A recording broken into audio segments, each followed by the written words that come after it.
हरे कृष्णा सबको। आप सबका मेरे इस यूट्यूब चैनल कृष्ण की ओर पर स्वागत है।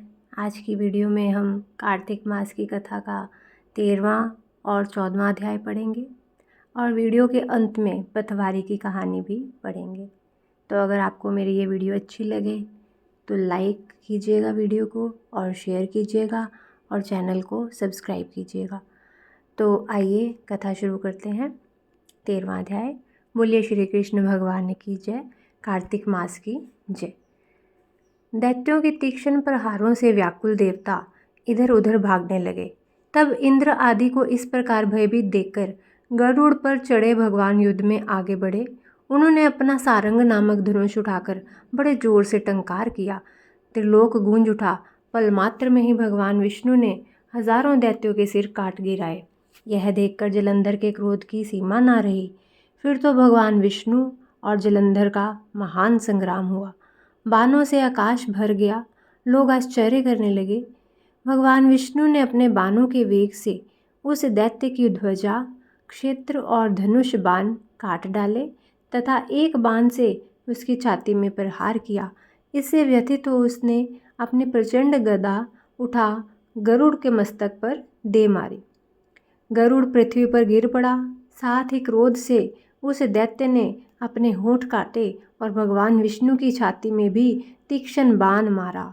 उसके उत्तर में भगवान विष्णु ने उसकी गदा काट दी और अपने सारंग धनुष पर बाण चढ़ाकर उसको बींधना आरंभ किया।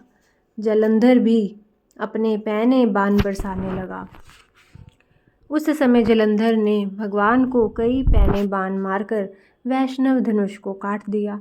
धनुष कट जाने पर भगवान ने गदा ग्रहण कर ली और शीघ्र ही जलंधर को खींचकर मारी, परंतु उस अग्निवत अमोघ गदा की मार से भी वह चलायमान ना हुआ और मंदोन्मत्त हाथी के समान उसे यानी गदा की मार को फूल की माला ही जाना। और साथ ही उस युद्ध दुर्मद ने अत्यंत ही क्रोधित होकर अग्निमुख त्रिशूल को छेद दिया। जलंधर ने झपट कर भगवान की छाती में एक मुष्टिका का प्रहार किया। उसके उत्तर में भगवान विष्णु ने भी उसकी छाती पर अपनी मुष्टिका का प्रहार किया। फिर दोनों घुटने टेककर बाहों और मुष्टिकों से बाहुयुद्ध करने लगे। कितने ही देर तक भगवान उसके साथ युद्ध करते रहे। जब वह कुछ श्रमित से हो गए तब सर्वश्रेष्ठ मायावी से भगवान उस दैत्य से मेघवाणी में बोले, हे रण दुर्मद दैत्य, धन्य है जो इस महायुद्ध में इतने बड़े बड़े आयुधों से भी भयभीत ना हुआ। तेरे इस युद्ध से मैं बहुत खुश हूँ। तो जो चाहे वह मांग, मैं अदेय वस्तु भी आज तुझे दे दूँगा। मायावी भगवान विष्णु की ऐसी वाणी सुनकर जलंधर ने कहा, हे भावुक, यदि आप मुझ पर खुश हैं तो वर दीजिए कि आप मेरी बहन के साथ अपने 100 कुटुंबियों सहित मेरे घर पर निवास करें। नारद जी कहते हैं, उसके ऐसे वचन सुनकर भगवान को खेद तो हुआ, किंतु उसी क्षण उन सब देवताओं के साथ जलंधरपुर में जाकर निवास करने लगे। जलंधर अपनी बहन लक्ष्मी और देवताओं सहित भगवान को वहाँ पाकर बड़ा प्रसन्न हुआ। फिर तो देवताओं के पास जो रत्न आदि थे उनके स्थानों पर दैत्यों को स्थापित करके जलंधर पृथ्वी पर आया। निशुंभ को पाताल में स्थापित कर दिया और देव दानव यक्ष गंधर्व बनाकर सर्प राक्षस मनुष्य आदि सबको अपना वशीवृत्ति धर्मानुसार सुपुत्रों के समान प्रजा का पालन किया। उसके धर्म राज्य में सभी सुखी थे। बोलिए श्री कृष्ण भगवान की जय। 14वां अध्याय। हे राजन, इस प्रकार उसको धर्मपूर्वक राज्य करते देखकर देवता क्षुब्ध हो गए। उन्होंने देवादिदेव भगवान शंकर का मन में स्मरण करना प्रारंभ कर दिया। कितने ही प्रकार से स्तुति की। तब भक्तों की कामना पूरी करने वाले शंकर जी ने नारद जी को बुलाकर देव कार्य करने की इच्छा से उनको देवपुरी भेजा।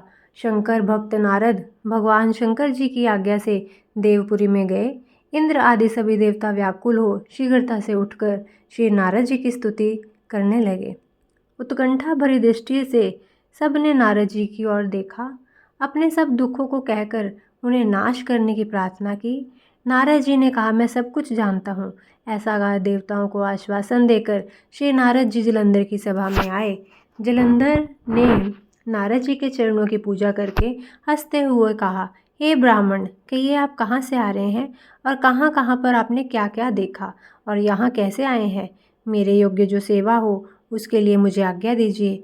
जलंधर के इस प्रकार के वचन सुनकर नारद जी प्रसन्न होकर बोले, हे दानवराज बुद्धिमान जलंधर, तुम धन्य हो, क्योंकि इस समय सब रत्नों के भोक्ता एक तुम ही हो। हे दैत्य श्रेष्ठ, अब आप मेरे आगमन का कारण सुनिए, जिसके लिए मैं आज आया हूँ। हे दैत्यराज, मैं स्वेच्छा से कैलाश पर्वत पर गया था, जहाँ 10,000 योजनों में कल्प वृक्ष का वन है। वहाँ पर मैंने सैकड़ों कामधेनुओं को घूमते हुए देखा तथा यह भी देखा कि वह उन चिंतामणि से प्रकाशित परम दिव्य अद्भुत और सब स्वर्ण में है। मैंने वहाँ पार्वती के साथ स्थित शंकर जी को देखा, जो सर्वांग सुंदर गौरवर्ण त्रिनेत्र और मस्तक पर चंद्रमा धारण किए हुए है। यह देखकर मुझे आश्चर्य हुआ कि उनके समान समृद्धशाली त्रिलोक में कोई है या नहीं। हे दैतेंद्र, उसी समय मुझे तुम्हारी भी समृद्धि का स्मरण हो आया और देखने की इच्छा से तुम्हारे पास आया हूँ। यह सुनकर जलंधर को बड़ा हर्ष हुआ। उसने नारद जी को अपनी सब समृद्धि दिखला दी।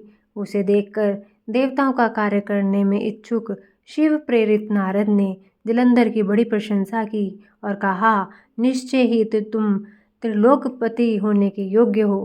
तुम्हारे लिए ऐसा होना कोई विचित्र बात नहीं है। मैं देखता हूँ और तुम्हारे पास सब कुछ है, किसी बात की कमी नहीं है। ऐरावत, उच्छ्रवा घोड़ा, कल्प वृक्ष और कुबेर की निधि तुम्हारे पास है।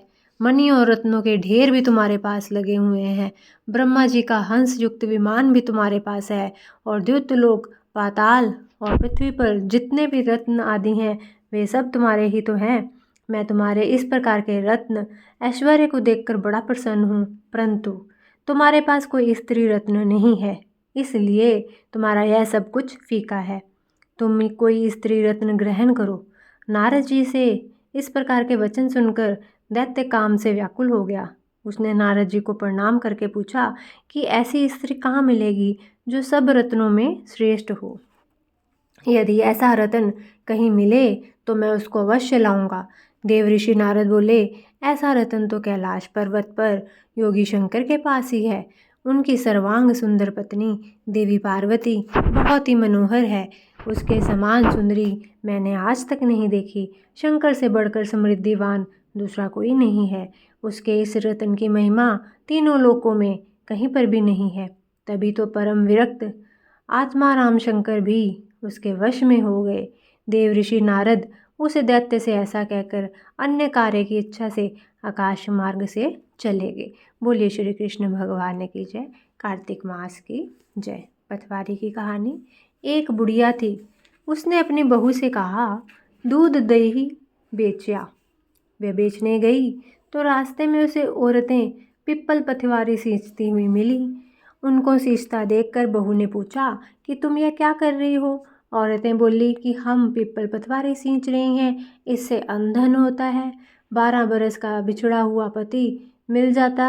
बहू बोली, यदि कोई ऐसी बात है तो तुम पानी से सींचती हो तो मैं दूध से सींचूंगी। गुजरी बहू रोजाना दूध दही बेचने नहीं जाती। वह रोजाना दूध तो पिप्पल में और दही पथवारी में सींचती। सास दूध दही का दाम मांगती तो वह कह देती कि महीना पूरा हो जाने पर दूंगी। कार्तिक का महीना पूरा हो गया। पूर्णमासी के दिन बहू पिप्पल पथवारी के पास जाकर बैठ गई। पथवारी ने पूछा कि तू मेरे पास क्यों बैठी है? बहू बोली कि सास दूध दही का दाम मांगेगी। पिप्पल पथवारी बोली कि मेरे पास क्या दाम रखा है, ये माटा डिंडा पान धतूरा है, इसको ले जा। बहू ने वही ले जाकर कोठड़ी में रख दिया और डर के मारे कपड़ा ओढ़कर सो गई। सास बोली, बहू पैसे ला। बहू बोली कि कोठड़ी में रखा है। सास कोठड़ी खोलकर देखती तो हीरे मोती जगमगा रहे हैं और कूड़े का धन हो रहा है। कोठे धन से भरे पड़े हैं। सास बहू से बोली, बहू इतना धन कहाँ से लाई? बहू ने आकर देखा तो सचमुच ही धन के कोठे भरे पड़े हैं। बहू ने सास को सारी बात बता दी। सास ने बहू से कहा कि अब की बार मैं भी कार्तिक सींचूंगी। अगला कार्तिक आया, सास दूध दही तो बेच आती और हांडी धोकर पटवारी में चढ़ा देती। सास बोली कि मेरे से दाम मांग। वह बोली, सासू जी कोई बहू भी दाम मांगती है, पर सास कहती है कि तू मांग। बहू बोली कि सासू जी पैसे लाओ। तो वह पीपल पटवारी के पास जाकर बैठ गई। पीपल पटवारी ने सासू को माटा डींडा भांग धतूरा दे दिया। उसने ले जाकर कोठरी में रख दिया। बहू कल खोल कर देखती है तो कीड़े मकोड़े बिलबिला रहे हैं। बहू ने कहा, सासू जी यह क्या? सास ने आकर देखा तो बोलने लगी, पीपल पटवारी तो बड़ी दोष पीटनी है, इसको तो धन दिया और मुझको कीड़े मकोड़े दिए। तब सब कहने लगी कि बहू तो सच की भूखी सींची थी, तुम धन की भूखी सींची हो। हे पीपल पटवारी माता, जैसे बहू को दिया वैसे सबको देना, जैसा सास को दिया वैसा किसी को मत देना। जैसा मन से बहू ने सींचा वैसा वो पीपल पटवारी माता ने उसको फल दिया, जैसा सास ने सींचा वैसा पीपल पटवारी माता ने सास को दिया। कहते सुनते हुंकारा भरते सबको पीपल पटवारी माता फल देना। बोलिए पीपल पटवारी माता की जय। तो मेरी ये वीडियो आपको कैसी लगी कमेंट करके ज़रूर बताइएगा। मिलते हैं अपनी नई वीडियो के साथ, तब तक के लिए सबको हरे कृष्णा।